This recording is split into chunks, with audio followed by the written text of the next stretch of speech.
పరిశుద్ధమైన దేవుని నామమునకు మహిమ కలుగును గాక. చేరి ఉన్న దేవుని పిల్లలైన మీ అందరికీ మన ప్రభువును రక్షకుడైన యేసుక్రీస్తు నామములో అందరికీ కూడా ప్రత్యేకమైన వందనాలు. నేటి వాక్య ధ్యానం కొరకు మన పరిశుద్ధ గ్రంథమైన బైబిల్లో నుండి యెషయా గ్రంథం 8వ అధ్యాయం 18వ వచనాన్ని మనం చూద్దాం. ఇదిగో నేనును యెహోవా నాకిచ్చిన పిల్లలను సియోను కొండ మీద నివసించు సైన్యములకు అధిపతియగు యెహోవా వలని సూచనలుగాను మహత్కార్యములుగాను ఇశ్రాయేలీల మధ్య ఉన్నాము. హల్లెలూయా. మనం చదివిన వాక్యము దేని గురించి మాట్లాడుతుంది అనంటే అది ప్రవక్త అయిన యెషయా యొక్క కుటుంబ సాక్ష్యం. ఏ సాక్ష్యము? ప్రవక్త అయిన యెషయా యొక్క కుటుంబ సాక్ష్యం. ఇది ఓ ప్రవక్త తన కుటుంబాన్ని గురించి మాట్లాడుతూ ఇచ్చిన సాక్ష్యం. తన కుటుంబాన్ని గురించి దేవుని స్తుతిస్తున్నాడు. దేవుని పిల్లలారా, ఒక మంచి శ్రేష్టమైన కుటుంబం, ఆదర్శవంతమైన కుటుంబం, ఆశీర్వాదకరమైన కుటుంబం ఏది అనగా, కుటుంబములో ప్రతి భర్త తన భార్యను బట్టి దేవుని స్తుతించగలగాలి.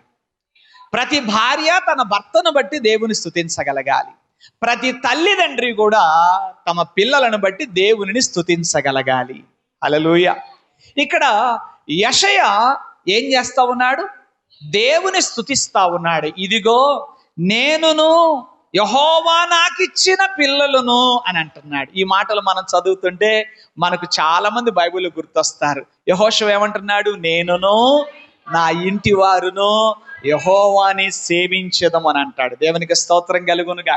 అంటే కుటుంబ సమేతముగా భక్తి చేయడం, కుటుంబ సమేతముగా దేవుని ఆరాధించడం కంటే మిక్కిలి ధన్యకరమైన స్థితి మరి ఒకటి ఎవరికి లేదు.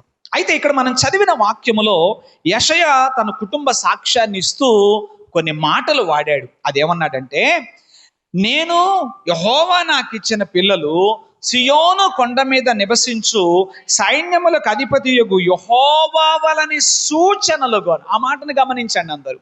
యెహోవా వలని సూచనలుగాను మహత్కార్యములను గాను ఇశ్రాయేలీల మధ్య ఉన్నాము అన్నాడు. రైట్. ఈ వాక్యాన్ని ఇప్పుడు మనం ధ్యానం చేద్దాం. దీని వెనక ఉన్న చారిత్రక నేపథ్యాన్ని, హిస్టారికల్ బ్యాక్గ్రౌండ్ని మీకు కొంత నేను వివరిస్తాను. యెషయా ఎప్పుడు ఈ మాటలు చెప్పాడు అనంటే, రాజైనటువంటి ఆహాజు పరిపాలన చేస్తున్న కాలములో యెషయా ఈ సాక్ష్యాన్ని చెప్పాడు.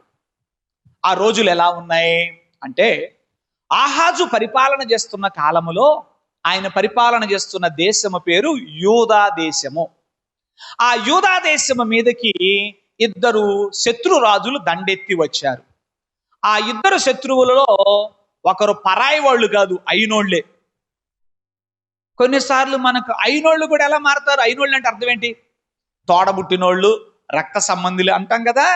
కొన్నిసార్లు పరిస్థితులు ఎలా మారతాయి అంటే, జీవన గమనములో, మానవ జీవితంలో పరాయి వారని లేదు, తన వారని లేదు. కొన్నిసార్లు తన ఇంటి వారే తనకు శత్రువులుగా మారే పరిస్థితులు కలుగుతూ ఉంటాయి.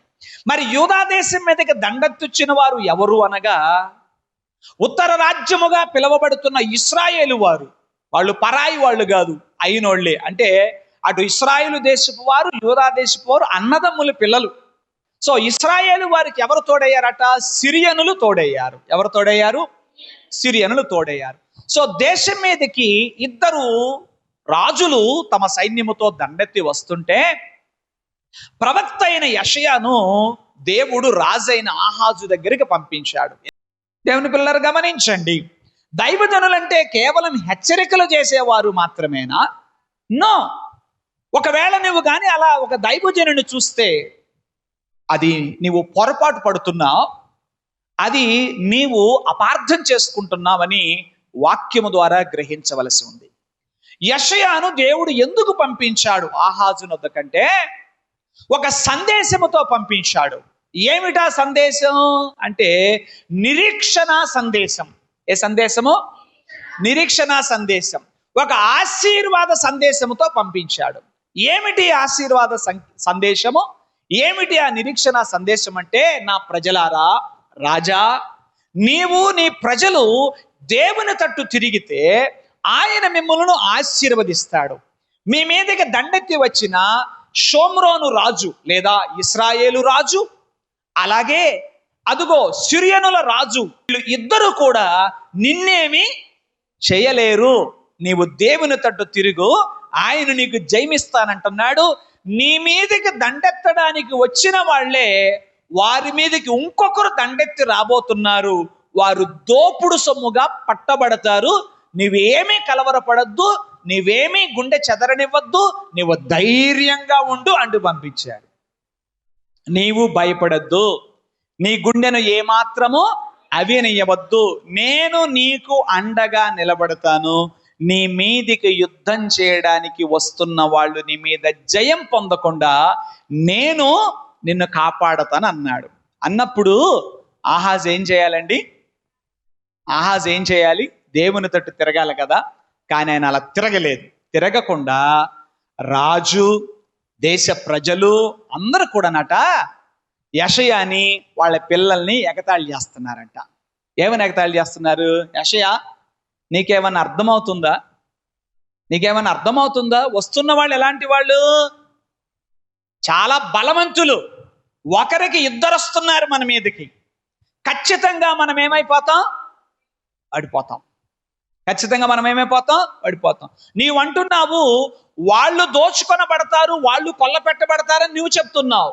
కానీ మనం పోయేటట్టున్నామని అంటుంటే యెషయా అంటున్నాడు, లేదు లేదు, ధైర్యం వహించండి, దేవుడు మనకు తోడుగా ఉన్నాడు, ఆయన మనకు సహాయం చేస్తారంటే వాళ్ళట యెషయాను ఆయన పిల్లల్ని ఏం చేస్తున్నారు? హేళన చేస్తున్నారు. అయితే యెషయా ఏమంటున్నాడంటే, నేను యెహోవా నాకిచ్చిన పిల్లలను సియోను కొండ మీద యెహోవా వలని సూచనలుగా ఉన్నాం, మహత్కార్యాలుగా ఇశ్రాయేలు మధ్య ఉన్నాం, ఆయన వాగ్దానాన్ని నెరవేరుస్తాడు. హల్లెలూయా. నా బిడ్డలు, నేను, నా కుటుంబం, మేమందరం కూడా సూచనగా ఉన్నాం. దేనికి సూచనగా ఉన్నాం? దేవుడు వాగ్దానము చేసిన దానిని నెరవేర్చటానికి సమర్థుడు అని మేము నమ్ముతున్నామని చెప్తున్నారు. దేవునికి స్తోత్రం కలుగునుగా. రైట్, ఇప్పుడు ఈ మాటను ఒకసారి మనం గమనిద్దాం. సూచనలు అంటే ఏంటి? సంకేతాలు అంటే ఏంటి? సూచనలు, సంకేతాలు దేనికి ఉపయోగపడతాయి? మీరు రోడ్డు మీద వెళుతున్నప్పుడు చాలా సూచనలు చూస్తుంటారా? సూచనలు చూస్తున్నారా? మలుపు తిరుగుము, ముందు స్పీడ్ బ్రేకర్ ఉంది, రైలు గేట్ ఉంది, ఇట్లాంటివి ఎన్నో సూచనలు మనము చూస్తుంటాం. సూచనలు దేనికి ఉపయోగపడతాయి? త్రోవను గుర్తింపజేస్తాయి. అంతేనా? సూచనలు త్రోవను గుర్తింపజేస్తాయా? మనం అప్పుడప్పుడు ఎక్కడికైనా తెలియని ప్రాంతానికి వెళితే గూగుల్ మ్యాప్ ద్వారా మనం చూస్తున్నప్పుడు కుడివైపు తిరగమని, ఎడమ వైపు తిరగమని, ఇంకొంచెం ముందుకెళ్ళమని, ఇంకొంచెం ఇలా మనకు సూచనలు దేనికి ఉపయోగపడతాయి? అవి త్రోవను గుర్తింప చేయడానికి ఉపయోగపడతాయి. అలాగే సూచనలు మనకేం చేస్తాయంటే గ్రహింపునిస్తాయి. ఏమిస్తాయండి? గ్రహింపునిస్తాయా? ఇవ్వవా? ఇస్తాయా?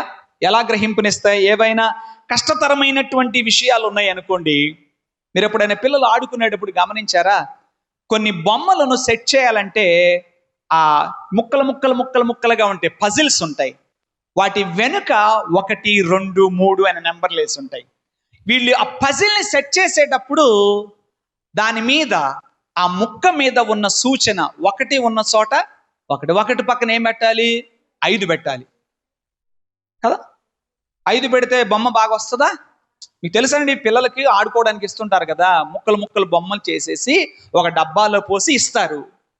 దాని వెనక నెంబర్లు వేసి ఉంటాయి, 1, 2, 3, 4, 5 అని ఉంటాయి. అంతేనా? ఏం చేయాలి? సరే, అవన్నీ మాకు తెలియదు అంటారా? మీలో అప్పుడప్పుడంట సమయాన్ని ఎలా ఖర్చు పెట్టాలో తెలియక అవేవో పుస్తకాలు తీసుకుంటారంటగా. ఏం పుస్తకాలు? వార్తాపత్రిక పుస్తకాలు. వారానికి ఒకసారి మీకు ఖాళీ టైం దొరికితే ఆ టైం కూడా మీకు దొరకకుండా చేయాలని ఆ పుస్తకంలో ఏవో ఇస్తారట. ఏమిస్తారు? ఒక బొమ్మ ఇచ్చి ఆ ఏ గీత కలపాలో చెబితే అలా కలుపుకుంటూ పోతే ఓచ్ ఉడత బొమ్మ వచ్చిందోచ్ అని ఆనందపడతారంటగా, రైట్? అలాగనమాట. సో సూచనలు ఏమిస్తాయి మనకి అంటే, ఏదైనా విషయం గజిబిజిగా ఉన్నప్పుడు నాకు ఒక గ్రహింపును సూచనలు ఇస్తాయి. నేను అర్థం కాని పరిస్థితుల్లో నాకు గ్రహింపునిస్తాయి. సో త్రోవను చూపిస్తాయి, గ్రహింపునిస్తాయి. సూచనలు ప్రమాదాల నుంచి కాపాడతాయండి. సూచనలు ప్రమాదాల నుంచి కాపాడతాయా? రోడ్డు రిపేర్లో ఉంది, మధ్యలో అడ్డంగా తవ్వేశారు, ఒక సైన్ బోర్డు పెట్టారు. అవి నన్ను ఏం చేస్తాయి? పరిగెత్తుకుంటూ వెళ్ళి గుంటలో పడి నేను నాశనం కాకుండా, ప్రమాదానికి గురి కాకుండా సూచనలు ఏం చేస్తాయి? నన్ను ప్రమాదాల నుంచి కాపాడతాయి. అలాగే సూచనలు గుర్తింపునిస్తాయి. గుర్తింపునంటే చెప్పండి. గుర్తింపునంటే మనం ఏదైనా ఒక బ్యాడ్జ్ పెట్టుకున్నాం, నేను ఫలానా వారికి చెందినవాడను, అంతేనా? నిన్ను ఎవరు అడగాల్సిన పనిలే, నువ్వు ఫలానా వారికి చెందినవాడవనే గుర్తింపును ఇస్తాయి. అలాగే సూచనలు ఇంకా ఏం చేస్తాయి అనంటే, నాకు ఆహ్వానాన్ని అందిస్తాయి. కొన్ని చోట్ల మనం బోర్డు పెడతాం. ఏమని బోర్డు? ఫలానా వారి పెండ్లి ఆహ్వానము, పరిణయ ఆహ్వానము. చూడగానే ఏం చేస్తాం? మనోళ్ళతోనే రోయ్ అని చెప్పి మెల్లిగా లోపలికి వెళ్తాం, రైట్? సో ఇలా సూచనల ద్వారా అనేకమైనటువంటి ప్రయోజనాలు ఉన్నాయి. ఇలా మరెన్నో. త్రోవను గుర్తింపజేసేవి కొన్ని అయితే, గ్రహింపునిచ్చేవి మరికొన్ని అయితే, దేవునికి స్తోత్రం, ఆహ్వానాన్ని ఇచ్చేవి మరికొన్ని అయితే, గుర్తింపునిచ్చేవి మరికొన్ని అయితే, ప్రమాదాల నుంచి కాపాడేవి మరికొన్ని. మరి ఇప్పుడు యెషయా ఏమంటున్నాడు? దేశమంతటికీ కూడా నేను నా పిల్లలు యెహోవా వలన సూచనలుగా ఉన్నాము అంటున్నాడు. ఇప్పుడు వాక్యంలో మనం వెళదాం. దేనికి ఈయన సూచనగా ఉన్నాడు ఒకసారి మనం చూద్దాం. సహజంగా కష్టకాలములో మానవ మనస్సు కష్టాలలో నుండి బయటపడటానికి పలు విధమైన మార్గాలు వెతకడానికి త్వరపడుతుంది. అవునంటారా? ఏమన్నాను? కష్టకాలములో మానవ మనస్సు తనకు కలిగిన కష్టాల్లో నుంచి బయటపడటానికి పలు విధములైన మార్గాలను వెతకటానికి తొందరపడుతుంది. అంతేనంటారా కాదంటారా? ఎలాగోలాగా బయటపడాలి, నాకు కలిగిన కష్టములో నుంచి, నాకు కలిగిన ఇబ్బందుల నుంచి ఎలాగోలా నేను బయటపడాలని త్వరపడుతుంది. సో ఇప్పుడు దేశమంతా ఏ స్థితిలో ఉంది? దేశం మీదకి ఎవరు దండెత్తి వచ్చారు? ఇద్దరు రాజులు దండెత్తి వచ్చారు. ఇప్పుడు ఆ దేశపు రాజుగారు ఆ ప్రజలందరూ ఏం చేస్తున్నారు? ఈ సమస్యలో నుంచి బయటపడేదట అని అందరూ కూడా ఎలా చేస్తే బయటపడతాం, ఏమి చేస్తే బయటపడతామని వాళ్ళ మనస్సులు తమను ఏం చేస్తున్నాయి? తొందర పెడుతున్నాయి. అవునంటారు? ఇప్పుడు మీ కుటుంబం మీదకి ఏదైనా కష్టం వచ్చి పడింది అనుకోండి, ఇంట్లో అందరూ ఏం చేస్తారు? భర్త ఒక ఆలోచన చెప్పాలి, భార్య యొక్క ఆలోచన, కొంచెం ఎదిగిన పిల్లలుంటే నానా నీకు తెలియదు నానా, నువ్వు అంత పాతకాలం మనిషి, అట్టయితే మనం ఇట్లా బయట దీనికి ఒక మెదడు ఉంది నానా అని కొన్నిసార్లు పిల్లలు మనకు ఆలోచనలు చెప్పడానికి బయలుదేరుస్తారు. సో ఇప్పుడు దేశమంతా ఎలా ఉంది? రాజుగారు ఒక ఆలోచన చేస్తున్నాడు, దేశ ప్రజలు ఒక ఆలోచన చేస్తూ త్వరపడుతున్నారు. వాళ్ళు త్వరపడుతున్న వేళ యెషయా చెప్తున్నాడు, మీ మనస్సులను త్వరపడనివ్వకండి, నేను యెహోవా నాకు ఇచ్చిన పిల్లలు, మేము యెహోవా వలన సూచనలుగా ఉన్నాము. దేశమంతటికి సైన్ బోర్డుగా ఉన్నారు వీళ్ళు. ఏంటి చెప్పండి? దేశమంతటికి సైన్ బోర్డుగా ఉన్నారు. ఇందాక చెప్పాను, సూచనలు ఏమేం చేస్తాయి? త్రోవను చూపిస్తాయి. సూచనలు ప్రమాదాల నుంచి కాపాడతాయి. సూచనలు గ్రహింపునిస్తాయి సంక్లిష్టమైన పరిస్థితుల్లో. అంటే ఇప్పుడు యెషయా ఏమంటానంటే, దేశమా, రాజా, మీరందరూ మా వైపు చూడండి అంటున్నాడు. ఎందుకు మా వైపు చూడమంటున్నాడు? మమ్మును దేవుడు మీ అందరికీ సూచనలుగా పెట్టాడు. దేవునికి స్తోత్రం కలుగునుగాక. దేనికి సూచనలుగా పెట్టాడు? మిమ్మును ఆపదలో నుంచి విడిపించడానికి సూచనలుగా పెట్టాడు. ఆపదలలో, కష్టాల్లో ఉన్న మీరు రకరకాలైన ప్రయత్నాలు చేస్తున్నారు ఆ కష్టాల్లోంచి పట్టడానికి. చూద్దాం మనుషులు ఎలాంటి ప్రయత్నాలు చేస్తారు. ఒకసారి లేవియ కాండము 19వ అధ్యాయం 31వ వచనం చూద్దాం. లేవియ కాండము 19వ అధ్యాయం 31వ వచనం. అమ్మా కర్ణ పిశాచి గలవారి దగ్గరకు పోకూడదు. అమ్మా, సోదగాండ్రను వెదకి వారి వలన అపవిత్రత ఏమండి దేవుడు ఆజ్ఞాపించారండి. కష్టాల్లో ఉన్నప్పుడు ఎవరి దగ్గరికి వెళ్తారంట? ఆ పిశాచి ఎవరు మనకు తెలియదు, కానీ వీళ్ళు మాత్రం తెలుసు మనకి. ఎవరాళ్ళు? సోదగాళ్ళు. ఎవరాళ్ళు? సోదె చెప్పేవాళ్ళు. దేవుడు ఒక ఆజ్ఞ ఇచ్చాడు. ఏమనంటే, మీరు కర్ణ పిశాచి గల వారి యొద్దకు వెళ్ళొద్దు, సోదగాండ్ర యొద్దకు మీరు పోకూడదు, వారిని వెదకి వారి వలన అపవిత్రత కలుగజేసుకొనకూడదు. రైట్. సపోజ్ అనుకుందాం, నాకు కష్టం కలిగిన వేళ ముందుగా నేను చేయవలసిన పని ఏమిటో తెలుసా? నా హృదయమును నేను పరిశీలన చేసుకోవాలి. ఏం చేయాలి? నా హృదయాన్ని నేను పరిశీలన చేసుకోవాలి. నంబర్ 2, నా హృదయాన్ని దేవుని తట్టు త్రిప్పాలి. దేవునికి స్తోత్రం. నంబర్ 3, నా హృదయాన్ని దేవునిపై ఆనుకొననివ్వాలి. మరలా చెప్తారా? ఆపద కలిగిన వేళ నా హృదయాన్ని నేను పరిశీలన చేసుకోవాలి, నా హృదయమును దేవుని తట్టు తిప్పాలి, నా హృదయము ఆయనపై ఆనుకొననివ్వాలి. ఇది పద్ధతి. ఇది కష్టం. ఏది కష్టం చెప్పండి? హృదయాన్ని పరిశీలన చేసుకోవడం కష్టం. ఎందుకంట? హృదయము అన్నిటికన్నా మోసకరమైనది, అది ఘోరమైన వ్యాధి గలది. మోసం అంటున్నాడు, ఘోరం అంటున్నాడు. ఏంటి మోసం ఘోరం అంటే? వ్యాధి ఉన్నా వ్యాధి లేనట్టుగా కనబడుతుంది. అది ఘోరం అంటారా కాదంటారా? ఏదైనా ఒక వ్యాధి లక్షణం అది ఉన్నప్పుడు వెంటనే బయట పెడితే అది ఘోరమైనది అవ్వదు.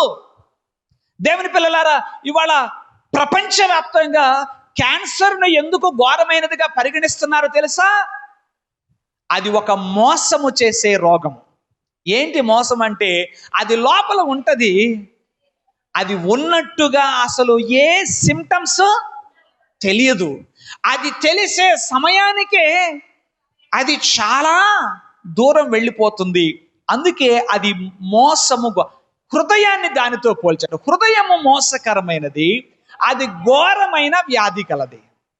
అయితే మనం చేయాల్సిన పని, మన హృదయమును పరిశీలన చేసుకోవాలి, ఆయన వైపు త్రిప్పాలి, ఆయన మీద ఆనుకొననివ్వాలి.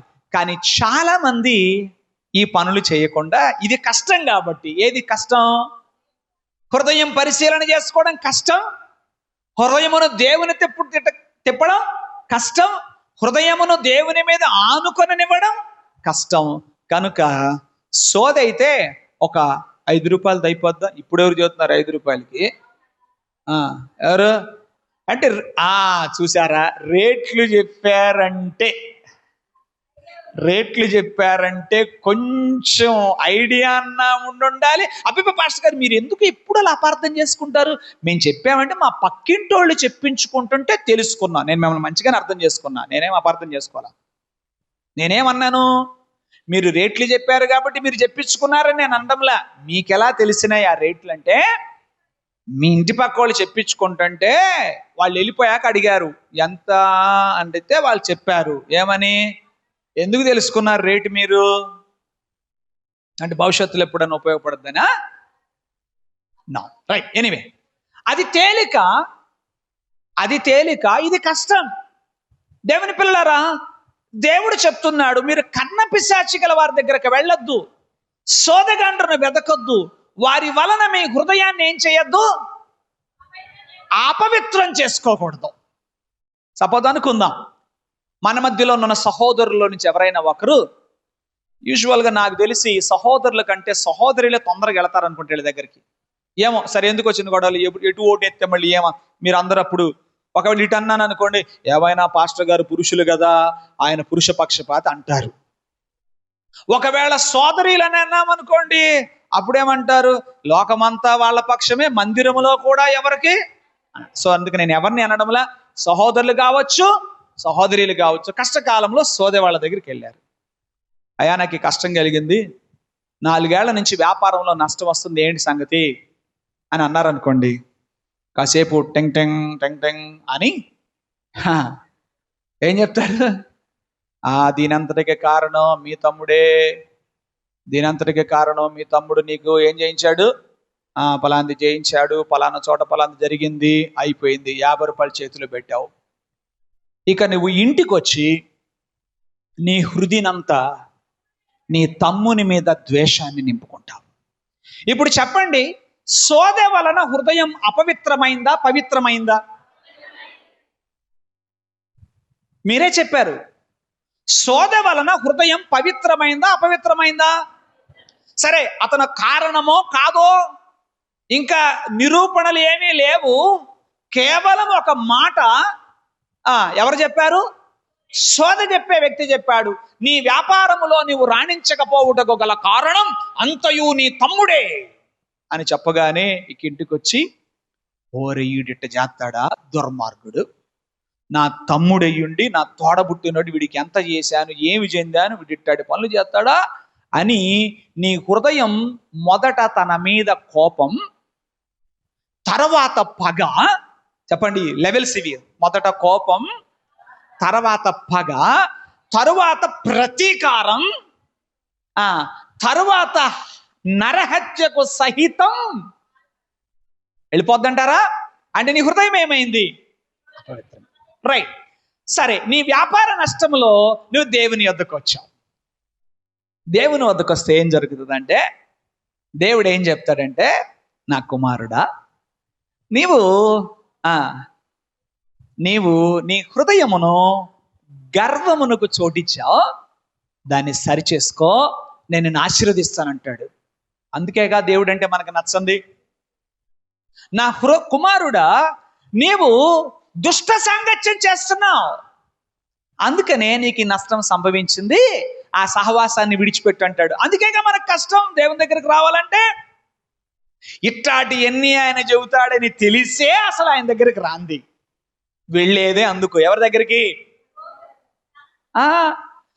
మీరు చూడండి, సోదగాండ్ర దగ్గరికి వెళితే దేవుడు స్పష్టంగా చెప్పాడు, ఎందుకు వెళ్ళొద్దు అంటున్నారంటే, వారి మాటల వలన మీ హృదయం అపవిత్రమవుతుంది.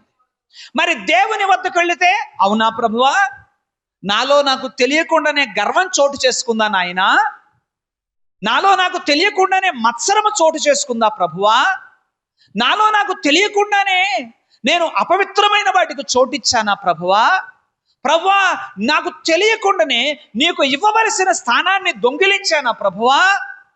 ఇలా ప్రార్థన చేయడం ద్వారా హృదయం ఏమవుతుంది? పవిత్రమవుతుంది. దేవునికి స్తోత్రం కలుగునుగాక. ఇప్పుడు యెషయా ఈ దేనికి సూచనగా ఉన్నాడు? దేశమా, కర్ణపిశాచి గల వాని దగ్గరకు వెళ్ళొద్దు. పాస్టర్ గారు మీరు ఎలా చెప్పగలుగుతున్నారంటే, యెషయా భక్తుడు ఆ క్రింద చెప్పిన మాటలు మీరు చదవండి. ఎక్కడెక్కడికి వెళుతున్నారో చెప్తున్నాడు. కర్ణపిశాచి గలవారి యొద్దకు, కిచకిచలాడి గొణుగు మంత్రజ్ఞుల యొద్దకు, మాంత్రికుల దగ్గరికి వెళ్ళి విచారింపుడని చెప్పునప్పుడు జనులు తమ దేవుని యొద్దనే విచారింపవద్దా? సజీవుల పక్షంగా చచ్చిన వారి యొద్దకు వెళ్ళదగునా అని క్వశ్చన్ చేస్తున్నాడండి యెషయా. మీకు ఆపద వచ్చిన మాట నిజమే. ఈ ఆపదలు తొలగిపోవటానికి మీరు వెళ్ళాల్సిన త్రోవది కాదు, మీరు చెయ్యాల్సిన ప్రయత్నాలు అవి కావు, మీరు ఇలా చెయ్యండి అంటూ యెషయా ఆయన కుటుంబం సూచనగా నిలబడుతున్నారు. ఇందాక మీకేం చెప్పాను, ఎవరి దగ్గరికి వెళ్తాం? సోదెగాళ్ళ దగ్గరికి. ఇక అది కాదు అంటే నెక్స్ట్ ఏంటి చెప్పండి? కొంతమంది మహానుభావులు, మహాపురుషులు, వాళ్ళంట చచ్చిపోయిన తర్వాత కూడా మేలు చేయగలరంట. ఎవరు? కొంతమంది ఏం చేస్తారంటే, కష్టం వచ్చినప్పుడు వాళ్ళ పెద్దమ్మ ఫోటో దగ్గరికి వెళ్ళి, పెద్దమ్మా పెద్దమ్మా చెప్పరు చెప్పరు, ఏం అనలేదా మీరు? పెద్దమ్మా పెద్దమ్మా నాకు ఎన్ని కష్టాలు వచ్చాయి చూడు పెద్దమ్మ, ఈ కష్టాల్లోంచి నన్ను తీర్చి పెద్దమ్మ అంటే పెద్దమ్మ తీరుతుందా? పెదనాన్ని తీరుతాడా? ఇక్కడ ఉన్న మాట సజీవుల పక్షముగా చచ్చిన వారి యొద్దకు. పోనీ ఎవరు కాదండి, అబ్బాయి మేము మాట్లాడి పనులు చేయమండి, మేము ఫలానా భక్తుడు, ఎవరో పీటర్ గారు, ఎవరో పేతురు గారు దగ్గరికి మేము వెళతాం. ఎవరి దగ్గరికి? పేతురు గారి విగ్రహం దగ్గరికి వెళ్ళి, పేతురు గారు మా గురించి ఏమంటున్నాడో దేవుడు కొంచెం తెలుసుకొని మా చెవిని ఏమని అడుగుదామా? అలా ఒక ఆయన అడిగాడు బైబిల్లో. ఎవరు? సౌలు. తీయండి, సమూయేలు మొదటి గ్రంథం 28వ అధ్యాయం 7వ వాక్యం. సమూయేలు మొదటి గ్రంథం 28వ అధ్యాయం 7వ వాక్యం. అప్పుడు సౌలు, నా కొరకు మీరు కర్ణపిశాచి గల ఒక స్త్రీని, ఏమండి ఎవరైనా ఇలా అడుగుతారా? అసలు ఆ రాజు అడుగుతున్న మాట ఏంటి మీకు అర్థమైంది? నా కోసం ఒక దయ్యం పట్టిన అమ్మాయిని కనుగొనండి అంటున్నాడు. ఒరే నాయన, ఎవరైనా దయ్యం పట్టిన వాళ్ళకు దూరంగా ఉండాలని కోరుకుంటారు, కానీ దయ్యం పట్టిన అమ్మాయి నా కోసం కనుగొనండి అని పిలుస్తున్నాడు. అదే పిశాచి అంటే అదే కదండి. నా కొరకు కర్ణ పిశాచి గల రైట్. సరే, ఇప్పుడు నేను అడుగుతాను, దయ్యం ఎప్పుడైనా నిజం చెప్పుద్దా? నిజం చెప్పేవాళ్ళని దయ్యం అంటారా? నా ప్రతి మాటకు సమాధానం చెప్పండి మీరు. దయ్యం ఎప్పుడైనా నిజం చెప్తుందా? చెప్పదు. అవునా? దయ్యం నిజం చెప్తుందా? దయ్యం నిజం చెప్పదు కదా. మరి నిజం చెప్పేవాళ్ళని దయ్యం అంటామా? ఎవరిని దయ్యం అంటారు మీరు? బాగానే తిడతారంట మీ పిల్లల్ని. పొరపాటును కూడా అనకండి. ఏమన్నా అనొద్దు. ఒకళ్ళు అడిగితే దేవుడిని క్షమాపణ అడగండి. ఎప్పుడైనా మీ పిల్లల్ని దెయ్యం అని అనకండి, అనొద్దు. యెహోవా నాకు ఇచ్చిన పిల్లలు. ఒకవేళ మీ నోట అలాంటి తప్పుడు మాటలేదని వస్తే మీరు దేవునికి సారీ చెప్పాలి. ఊరుకోండి పాస్టర్ గారు, మీరు మమ్మల్ని మరీ తగ్గిస్తున్నారు, పిల్లలకు సారీ చెప్తే వాళ్ళ మాటను రానకండి. ఒకవేళ అంటే సారీ చెప్పండి. నో, దయ్యము ఎప్పుడు నిజం చెప్పదు. పిశాచి ఎప్పుడు నిజము చెప్పదు. నిజం చెప్పే వాళ్ళని పిశాచి, దయ్యమని అనరు. కానీ ఎందుకు సౌలు కర్ణ పిశాచి గల దాన్ని నా దగ్గరకు పిలవనంపండి అంటున్నాడంటే, దయ్యం నిజం చెప్పదు కానీ ఏదో ఒకటి చెప్తుంది. రెండిటికి తేడా ఉందా? ఏమంటే నిజం చెప్పడానికి ఏదో ఒకటి చెప్పడానికి తేడా ఉందా లేదా? మీరు ఏ డాక్టర్ గారి దగ్గరికి వెళ్తారు? పార్వతమ్మ గారు, ఏ డాక్టర్ దగ్గరికి వెళ్దాం మనం? ఏదో ఒకటి చెప్పే డాక్టర్ గారి దగ్గరికి వెళ్దామా, నిజం చెప్పే డాక్టర్ గారి దగ్గరికి వెళ్దామా? పార్వతమ్మ గారు అసలు ఇవాళే వస్తే ఆమెని రైట్, కమాన్ మీరు చెప్పండి. ఏదో ఒకటి చెప్పే డాక్టర్ దగ్గరికి వెళ్దామా, నిజం చెప్పే డాక్టర్ దగ్గరికి వెళ్దామా? ఇప్పుడు సౌలు ఎవరి దగ్గరికి వెళ్ళాలి? కానీ వెళ్ళడంలా ఏదో ఒకటి చెప్తుంది దయ్యం. చెప్పి ఏం చేస్తుంది? కొంతమంది మనకు మార్కెట్లో అలానే ఉన్నారు కదండి డాక్టర్లు. ఏదో ఒకటి చెప్పి ఏం చేస్తారు? తీసుకుంటారు కదా. ఏదో ఒకటి చెప్పి పుతోను దయ్యం పట్టిన అమ్మాయి అంట. బైబిల్ ఉంది, అపోస్తల కార్యం 16వ అధ్యాయంలో పుతోను, ఆ దయ్యం పేరు మళ్ళీ పుతోను అను దయ్యము పట్టిన అమ్మాయి సోద చెప్తూ తన యజమానులకు బహులాభము సంపాదిస్తుందట. అంటే ఏదో ఒకటి చెప్పి డబ్బులు సంపాదించి ఎవరికి ఇస్తుంది? ఏమండి, మీ పిల్లలు ఏదో ఒక పని చేసి డబ్బులు సంపాదించినా పర్లేదా, చేయాల్సిన పని చేయాలా? ఎందుకు మీకు ఇంత జ్ఞానోదయం ఎలాగైందండి? చెప్పరేంటండి? మీ అబ్బాయి రోడ్డు మీద నన్ను పొడి చేసి కాంట్రాక్ట్ పుచ్చుకొని ₹1,00,000 తెచ్చి మీ చేతుల్లోకి ఇస్తే హ్యాపీకి తీసుకుంటారా? ఎందుకో తీసుకోండి అమ్మా. ఎందుకు? అయ్యా వాడు నాకు ఏ రూపాయి తెచ్చిపోయినా పర్లేదయ్యా, పచ్చడి మెతుకులని దీన్ని బతుకుతామయ్యా, మంచిలు దాగానే బతుకుతామయ్యా, అట్టడి దౌర్భాగ్య పనులు చేయడం ఎందుకయ్యా అని మీరు అంటారా అనరా? జ్ఞానోదయం ఉందిగా, జ్ఞానం ఉందిగా. ఏదో ఒకటి కాదుగా మనకి చెప్పాల్సింది. ఇప్పుడు ఆ పుతోన్ అనబడిన దయ్యం పట్టిన అమ్మాయి ఏం చెప్తుంది? సోద చెప్తుందట. సోద చెప్తుంది. దేని ప్రభావం చేత చెప్తుంది? మీరు గమనించండి. సోద చెప్పు వారందరూ మీరు గ్రహించినా గ్రహించకపోయినా ఏదో ఒక అపవిత్రాత్మ చేత ప్రభావితమైన వారిని గుర్తిస్తే మంచిది. ఆ గుర్తింపు లేకపోతే ప్రమాదంలో పడతారు. ఏదో ఒకటి కాదు చెప్పాల్సింది, చెప్పవలసిన దానిని, అవసరమైన దాన్ని, సత్యాన్ని నీతో చెప్పాలి. బహులాభము సంపాదిస్తుందట పుతోను అనబడిన ఆ దయ్యం పట్టిన అమ్మాయి తన యజమానులకు. ఏమండి, పౌలు గారు ప్రభునామమున ఆమెను స్వస్థపరిచాడు. దేవునికి స్తోత్రం కలుగునుగా. రైట్, ఇప్పుడు వెనక్కి వస్తున్నాను. కర్ణ పిశాచి గల దాని దగ్గరకు దేవుడు అక్కడ కంట్రోల్ తీసుకున్నాడు. దేవుడు కొన్నిసార్లు దయ్యాలను కూడా కంట్రోల్లోకి తీసుకొని ఆయన చెప్పవలసిన దాన్ని చెప్పించుటకు ఆయన సమర్థుడు. హల్లెలూయా. సౌలు కన్నపిశాచి గల దాని ద్వారా ఏదో వినాలి అని అనుకుంటే దేవుడు కంట్రోల్లోకి తీసుకొని, అంటే దయ్యములను సహితం తన కంట్రోల్లోనికి ఆయన తీసుకొనగలడు. దేవునికి స్తోత్రం కలుగునుగా. కాబట్టి వాక్యం మనకు నేర్పిస్తుంది ఏంటంటే, ఆపత్కాలములో కష్టకాలములో ఉన్నప్పుడు ఆ కష్టాల్లోంచి బయటపడటానికి మన మనసు రకరకాలుగా మనల్ని ఏం చేస్తుందో తొందర పెడుతుంది. వారి దగ్గరికి వెళదామా, వీరి దగ్గరికి వెళదామా, వారికి దండం పెడదామా, వీరికి దండం పెడదామా. 2వ రాజుల గ్రంథం 1వ అధ్యాయం 2వ వచనం. అహజ్యా షోమ్రోనులోనున్న తన మేడగది కిటికీలో నుండి కింద పడి రోగి అయి, మీరు ఎక్రోను దేవతయగు బయల్జెబూలు వద్దకు పోయి ఈ వ్యాధి పోగొట్టుకుని నేను స్వస్థపడుదునో లేదో విచారించుడని దూతలను పంపగా. చాలండి, అందరూ ఇలా చూడండి. ఒక రాజుగారు మేడగది కిటికీలో నుంచి పడ్డాడట. ఎవరు రాజుగారు పడిపోతారా? ఆయన పడిపోతారా? సైనికులు ఎవరు పట్టుకోలేదు, క్యాచ్ పట్టుకోలేదా? కొంతమంది అనుకుంటారు, నాక ఆపద రావటం అసంభవం అని ఎవరు అనుకోకండి. మీరు రాజులైతే కావచ్చు, మీరు రాణులైతే కావచ్చు, కానీ ఆపదలు ఎవరికైనా వస్తాయి. ఈ అహజ్యా అనట తన మేడగది కిటికీలో నుంచి పడ్డాడంట. పడి ఏమైంది? రోగి అయ్యాడు.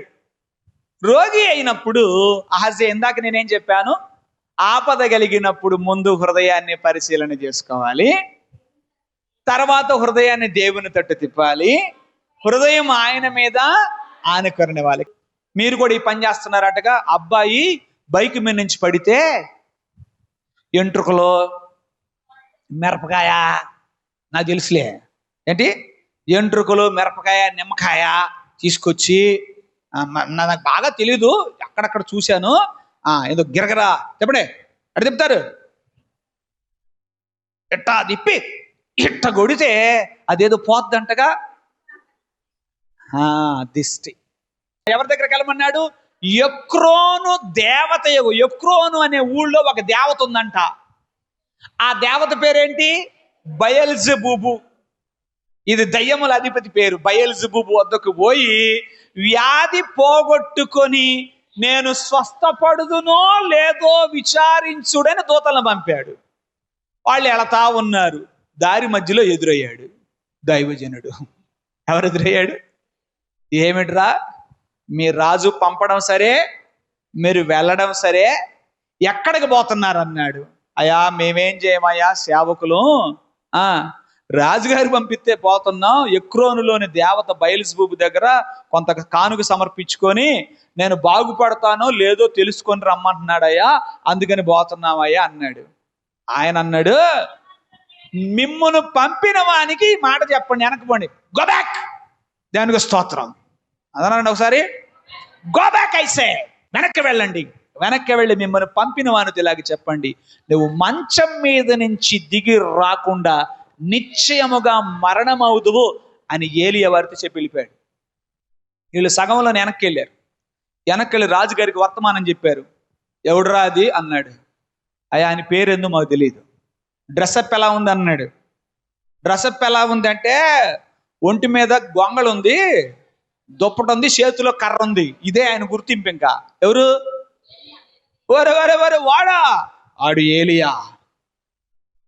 వాడు మా తాత కాలం నుంచి మాకు శత్రువు. ఎవరి కాలం నుంచి?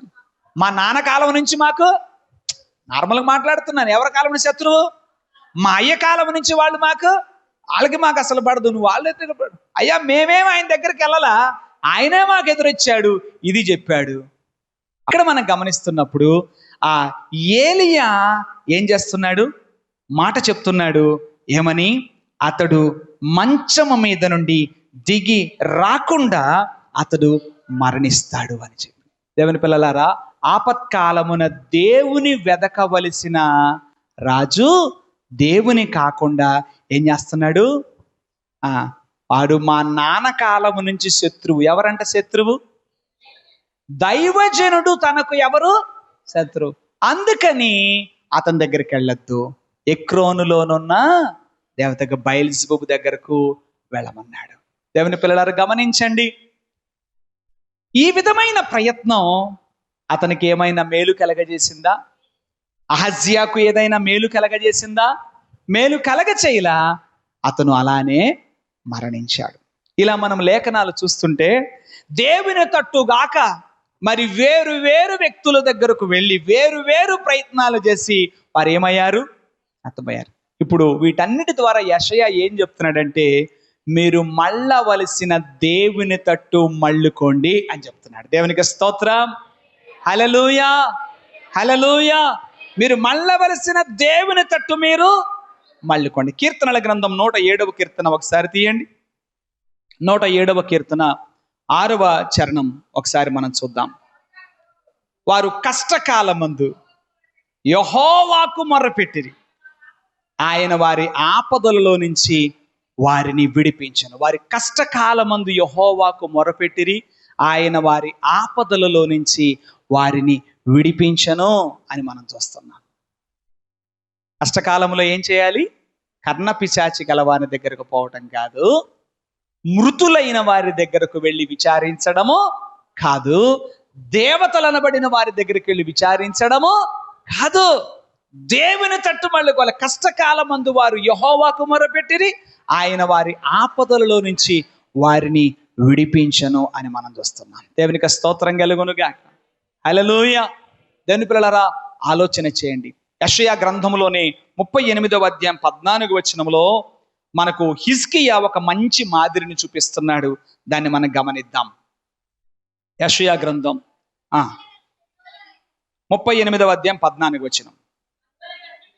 మంగళ కత్తి పెట్టవలెను, ఓదె కొరుకువలెను, నేను కిచకిచలాడి తిని, గువ్వవలే మూలిగి తిని, ఉన్నత స్థలము తట్టు చూచి చూచి చూచి నా కన్నులు క్షీణించెను, నాకు శ్రమ కలిగెను.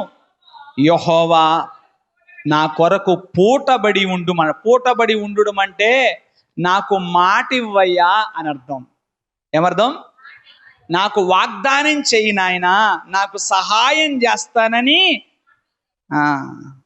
నేనేమందును?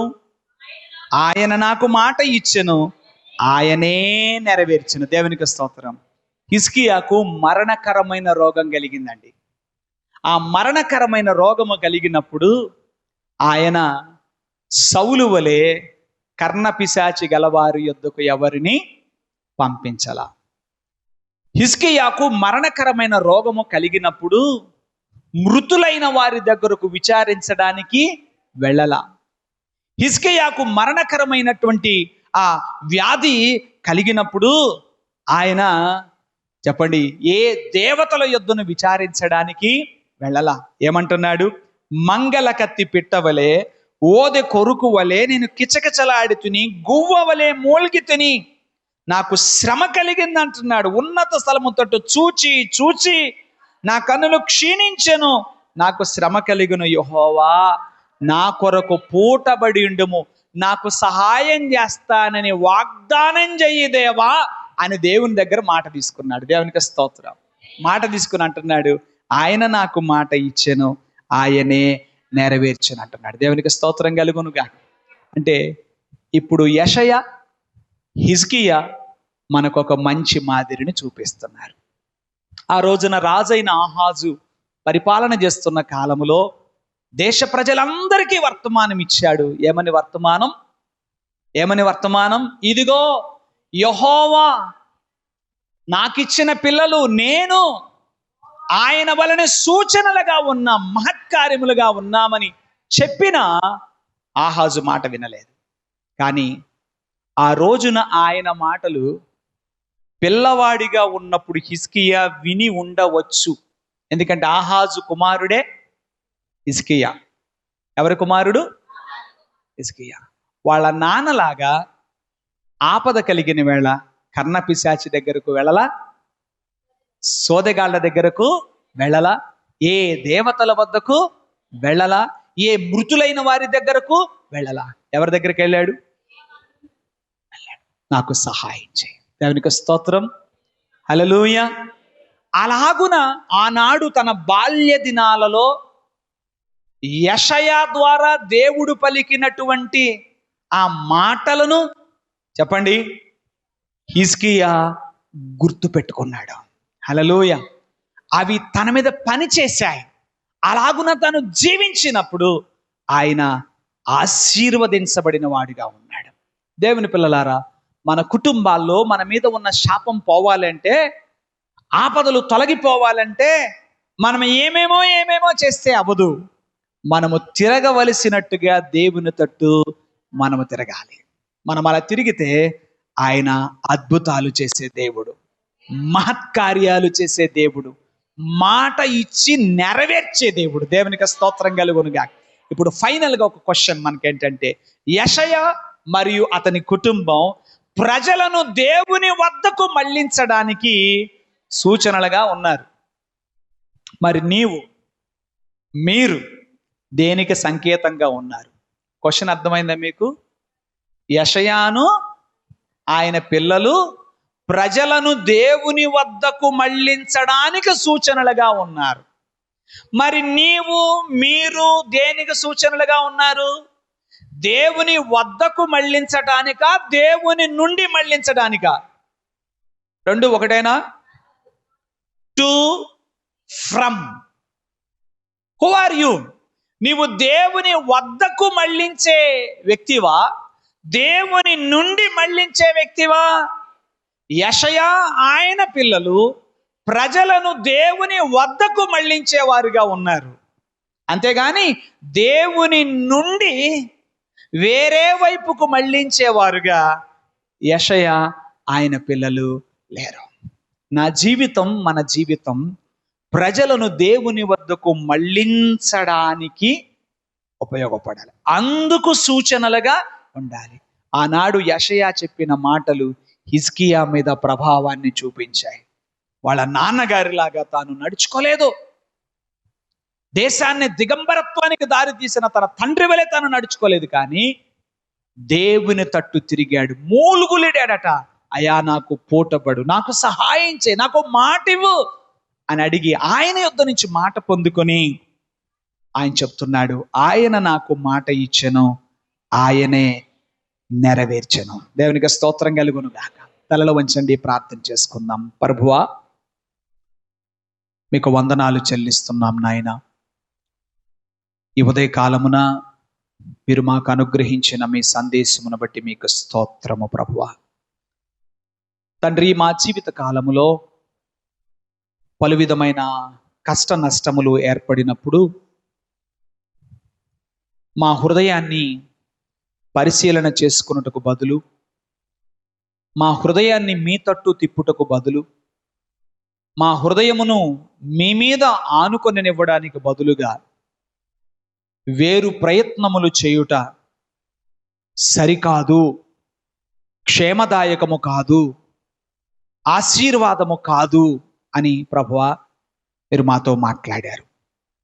నాడు ప్రవక్తయగు యెషయా ద్వారా, తన కుటుంబం ద్వారా నీవు ప్రభువా మీకు స్తోత్రాలు చెల్లిస్తున్నాం, రాజైన ఆహాజునొద్దకు సందేశాన్ని పంపిన అతడు వినలేదు.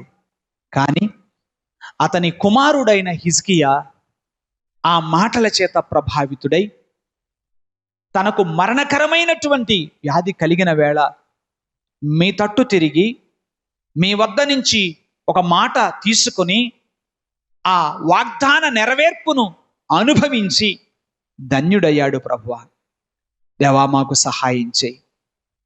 దేవా, మా జీవిత కాలములో మేము అలాగును నడుచుకొని ఆశీర్వదించబడుట మాత్రమే కాకుండా, మరి ఇతరులకు కూడా కష్టకాలమందు దేవుని నుండి తొలగిపోయే వారుగా కాక దేవుని వద్దకు మరలి వచ్చేవారుగా ఉండాలి అని సందేశమిచ్చే సూచనలుగా మమ్మల్ని ఉంచమని ప్రార్థన చేస్తున్నాం.